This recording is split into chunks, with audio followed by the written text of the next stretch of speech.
troops died. Lieutenant Colonel Ralph Hales says that's the only way to stop it happening again. He was dismissed from the Air Force straight away and he can't get another job. He's now trying to rebuild his life, but he can't forget the men he killed. Lieutenant Colonel Ralph Hales was a career soldier with 20 years' service, in every sense a high flyer.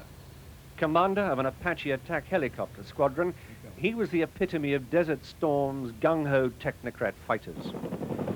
But then, on the 17th of February, a month after the war had begun, and in appalling conditions, a real Desert Storm, he was ordered to scramble.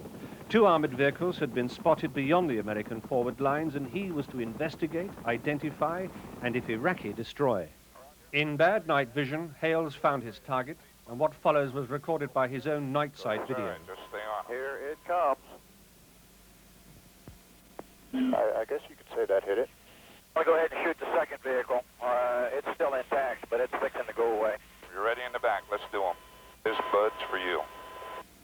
Uh-oh. That's all right. He's dead, too. Ooh-wee, did we hit those targets? Iron Dude Stalwart's reporting that maybe friendly vehicles may have been hit over. Don't you dare say that. Roger, I was afraid of that. I was really afraid of that. Ceasefire. Ceasefire. Ceasefire. I hope it's not friendlies I just blew up, because they're all dead. He was sacked and sent home, but today, 15 months on, he still defends what he did that night. Out there, you couldn't tell who was who. You know, we were convinced on the mission that those were Iraqi. We were convinced that those were Iraqi vehicles. But you still didn't have positive identification in the night sights. I mean, it wasn't there. You know, war is full of bad deals.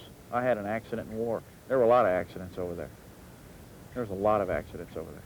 You're ready in the back. Let's do them. To prevent them happening again, Hales has spent his life savings designing a fail-safe system, but the American military appear uninterested.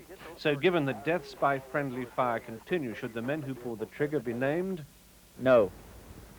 No, I think that it's hard enough being a soldier in war, but if you go out and fight and you're having to look over your shoulder for every act that you take on the battlefield, whether you and your family are going to get put through something like I did, boy, I tell you, I don't know how many guys are going to sign up for that. Ralph Hales sent letters to each of the families of the men he killed and injured.